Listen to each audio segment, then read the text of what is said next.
اینو متوجه نمیشن. مطالعه چیزی که الان برای هوادارم جذابه، یه نکتهش راجع به علیرضا بیرانمنده. شما گفتید علیرضا بیرانمند با باشگاه پرسپولیس قرارداد داره و اگه بتونه قراردادشو ثبت بکنه و بازی کنه من استعفا میدم، حتی در این حد. درسته؟ بله. خب الان چه جوری شد؟ رفت امضا کرد، ثبت کرد، داره تمرین میکنه ولی بازی نکرد البته هنوز. خب کمیته تعیین وضعیت که اون رسیدگیش اعلام نکرده که.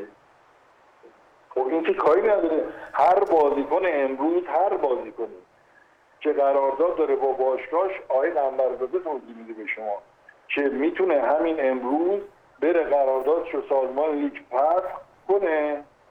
این که کاری نداره. منتها آیا این که کمیته تعیین وضعیت چه حکمی برای ایشون صادر میکنه این مهمه.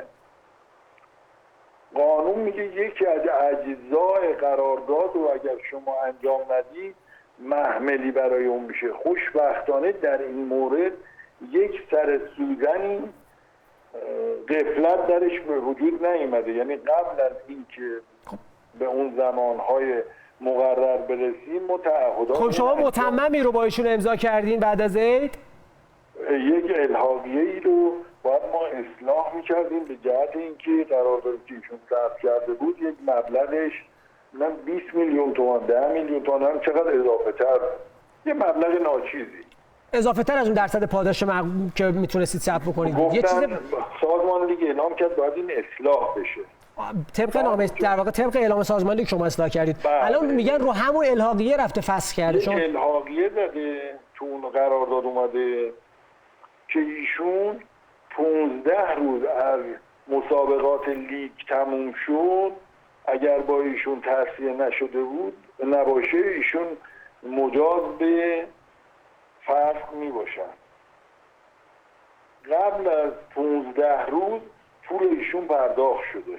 یعنی الان لیگ تمام نشد، جام فینالش هم نشده ولی پول ایشون پرداخت شد تمام کمال بدون یک ریال حتی عقب بودن از اون بچی که باید میشون میدادن. یعنی ما احتمالاً بین بازی کردن بیرانمند با لباس تراکتور و حضور رضا درویش به عنوان مدیر عامل پرسپولیس یه دونه‌شو فصل بعد ببینیم؟ دیگه اینو از مسئولین قضایی باید بپرسید. نه قضایی نه دیگه، شما قول دادیم مگه قول ندید؟ نه بله اون که 100% اصلا شما یک سر سوزنی چون کمیته با شناختی که از کمیته تعیین وضعیت دارم از مسئولش علل خصوص یقین دارم که حکم بده. بجز این من بیشتر نسبه جدایی ایشون بیشتر به جهت تعلم و تأثری که اون خانواده عزاداری که درست 1 سال پیش در چنین شب‌های فرزند دلبندشون رو به خاطر جدایی ایشون پارسال همین ایام یه همچین صحبتایی شد خاطرتون هست؟ بله همون عشق مال 1060 ولی همین شب بود دقیقاً. خب پس یالا من فکر کردم مثلا یکی دو ماه جلو عقب بود. به جهت تعلم و تأثری که برای اون خانواده عزادار به وجود آمد که یک بار دیگه من سالگردشون رو تشکیل میدم. اون روز هم زنگ زدم خدمتشون همون روزی که این اتفاق افتاده بود خدمت خانواده‌شون زنگ زدم و تسلیت گفتم به خاطر تعلم و ناراحتی اون خانواده و خانواده‌های دیگه‌ای که دچار این مشکلات روحی شده بودن خواستم این که از تأثیرشون کم کنم این کار کردم و الا خیلی مگه بازیکن‌های دیگه همون نرفتن.